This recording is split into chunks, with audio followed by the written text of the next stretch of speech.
are the most expensive cars in the world. No joke, we got our hands on over $250 million worth of cars. One of them even costing $100 million. And we're gonna be exploding, sailing, driving, and even flying all of these cars to show you why they're so expensive. Starting with this $1 car. Literally a rust bucket. Why are you selling this car for $1? Well, you see, it's pretty much worthless.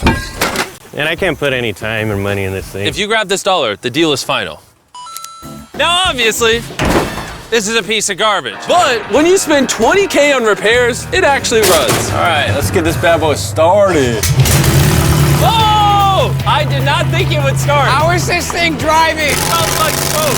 This is crazy! $1 car! $1 car! $1 car! $1 car!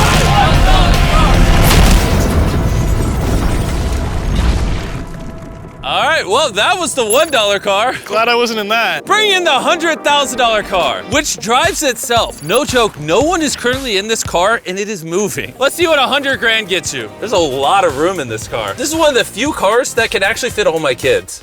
Do you have kids? Yeah, all of them. Let's take it for a little spin. The real reason you're buying a Tesla is because it can drive itself. All right, I'm no longer driving the car.